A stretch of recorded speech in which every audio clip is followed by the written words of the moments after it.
La Universidad Politécnica de Valencia ha firmado un acuerdo de intenciones con el Instituto Español de Oceanografía y el Ayuntamiento de Gandía para la creación de una unidad mixta de investigación. El nuevo centro, que tendrá como objetivo la promoción de la oceanografía, el estudio del medio ambiente marino y el uso eficiente y sostenible de los recursos pesqueros y acuícolas, tendrá su sede en el puerto de la ciudad ducal. Con una ubicación en el puerto de nuestro Ayuntamiento de Gandía,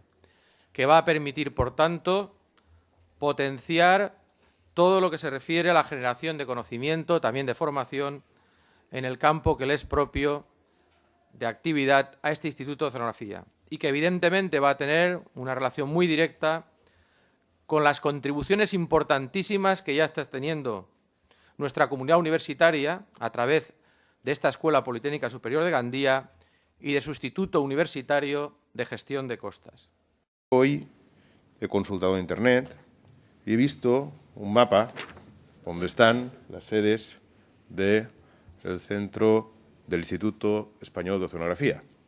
Y he puesto un puntito más. Está Málaga, Murcia, Palma y ahora Gandía en el Mediterráneo. Y eso es algo que nos llena a todos de orgullo y que es una grandísima oportunidad para esta ciudad y es una grandísima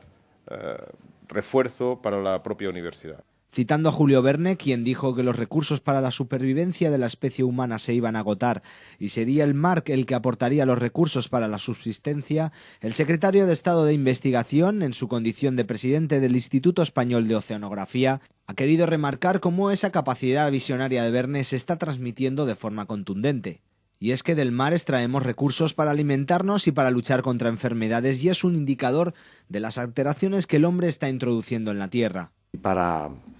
contribuir a formar generaciones de futuro, para contribuir a diseminar la sensibilidad frente al cambio climático utilizando el mar como un termómetro, como un sensor de esos cambios,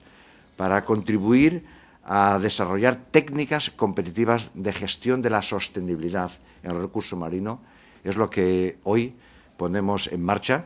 La primera acción de la unidad mixta IEO-UPV consistirá en el desarrollo conjunto de proyectos de I+D en dinámica de ecosistemas marinos y cambio climático, redes de sensores marinos y gestión de sostenibilidad en acuicultura marina, entre otros.